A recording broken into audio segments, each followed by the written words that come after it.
मित्रांनो नमस्कार, जय महाराष्ट्र. मित्रांनो, रायगड जिल्ह्यामध्ये तुम्ही बघू शकता मुसळधार पाऊस आहेच, त्याच्याबद्दल वाद नाही आहे. परंतु मित्रांनो, ह्या प्रशासकीय यंत्रणेचा जे काम आहे, ज्या पद्धतीने जे रस्ते बनवले गेलेले आहेत, तुम्ही बघू शकता की जागोजागी पाणी साचतात. मित्रांनो, ह्या रस्त्याची पाहणी केली नसेल का? हा जो कोलाडपासून रायगड जिल्ह्यामध्ये रोहा तालुक्यामधून जो कोलाडपासून जो सुकेली जी खिंड आहे सुकेलीची, त्या खिंडीमध्ये अक्षरशः 4 तासापासून खोळंबा झालेला आहे गाड्यांचा. आणि बसेसमध्ये जर तुम्ही बघाल तर अक्षरशः वृद्ध व्यक्ती आहेत, कुणाचा जेवणाचा वेळ झालेला आहे, कुणाच्या गोळ्या घेण्याचा वेळ झालेला आहे. अशा परिस्थितीमध्ये ही माणसं आहेत. मला सांगायचं आहे की प्रशासकीय यंत्रणा ज्यावेळी एखाद्या करोडो रुपयाचे ज्यावेळी ठेके घेतले जातात आणि ठेके पूर्ण झाले म्हणून रिबिन कट केले जातात, मोठमोठ्या पद्धतीचा रेड कार्पेट हातरला जातो नेत्यांसाठी, तर ह्या रस्त्यांची पाहणी केली जात नाही का? आज जर तुम्ही बघाल, जवळजवळ एक पूर्ण 4 व्हीलर पाण्यामध्ये डुबेल इतकं पाणी रस्त्यावरती साचलेलं आहे मित्रांनो. आणि गेल्या 3-4 तासापासून गाड्या एकाच ठिकाणी आहेत. मग कोणाला दोषी ठरवणार असा प्रश्न पडतो एक सर्वसामान्य म्हणून. मित्रांनो, म्हणजे सातत्याने सर्वसामान्य माणसांनी बोललं पाहिजे, आवाज उचलला पाहिजे, तेव्हाच कुठेतरी यंत्रणा कुठेतरी काम करणार का असा प्रश्न सुद्धा पडतो. आपत्कालीन परिस्थितीमध्ये काय काम करतात असाही प्रश्न पडतो. आता लक्षात घ्या, ज्यावेळी निवडणुका येतात त्यावेळी निवडणुकीच्या वेळी ह्याच मुंबईकरांना बसेसमध्ये कोंबून आणलं जातं, पैशांचे आश्वासन दिले जातात आणि त्याला तुम्ही बळी सुद्धा पडता मित्रांनो. पण बघू शकता, मुंबई गोवा महामार्गावरती प्रचंड वाहतूक कोंडी झालेली आहे. आणि ह्या वाहतूक कोंडीबद्दल कोणी बोलायला तयार नाही आहे. गेल्या 4 तासापासून वाहने एकाच ठिकाणी आहेत.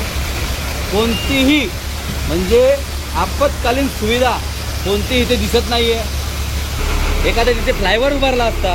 गडकरी साहेब सातत्याने बोलत असतात की खूप चांगल्या पद्धतीने मुंबई गोवा महामार्ग आम्ही बनवणार आहोत. म्हणजे सातत्याने ज्या गोष्टी बोलल्या जातात त्या खरोखर आहेत की फक्त कागदावरती आहेत असा प्रश्न पडतो. एक सर्वसामान्य म्हणून मला सांगायचं आहे. बघा, मी तुम्हाला एक सत्य परिस्थिती दाखवण्याचा प्रयत्न महामार्गाची, मुंबई गोवा महामार्गाची. बघा तुम्ही काय परिस्थिती आहे. तो सत्ता आपण आहोत NH 66 वरती. हा मुंबई गोवा महामार्ग आहे आणि या मुंबई गोवा महामार्गासाठी ह्या कोकणातील रहिवासी गेल्या बऱ्याच वर्षापासून तक्रारी होत्या, पाठपुरावा करत होते. अजूनही रस्त्याचं काम काही झालेलं नाही आहे मित्रांनो. आज जर सातत्याने जर बोललं जातं, सर्वसामान्य माणूस ज्यावेळी आवाज उचलतो त्यावेळी त्याचा आवाज दाबण्याचा प्रयत्न केला जातो मित्रांनो. तुम्ही बघू शकता NH 66 वरती ही सुकेली खिंड आहे. म्हणजे खाम गावापासून ही सुकेली खिंड संपेपर्यंत जवळजवळ अक्षरशः 4-4 तास वाहनं एकाच ठिकाणी खोळंबलेली आहेत मित्रांनो. या सर्व गोष्टींना जबाबदार कोण आहे माहिती आहे तुम्हाला? आज आपण अभियंता, इंजिनिअरिंग या सगळ्या गोष्टी प्रत्येक क्षेत्रात आपण पुढे गेलेलो आहोत. आपल्याला एवढं कळत नाही का, ज्यावेळी एखादा रस्ता, एखादा मार्ग ज्यावेळी उंचावरून पुन्हा डाऊनला येतो त्यावेळी तिथे एखादं नियोजन केलं पाहिजे, तिथे एखादा फ्लायओव्हर दिला पाहिजे. अशा पद्धतीचं नियोजन आपण करू शकत नाही का? की ह्याच रायगड जिल्ह्यामध्ये 2 दिवस पाऊस पडला, म्हणजे 2 दिवसामध्ये जर अशा पद्धतीने जर रस्ते जर खोळंबत असतील तर मग विचार करा कशा पद्धतीने यांचं काम केलं होतं.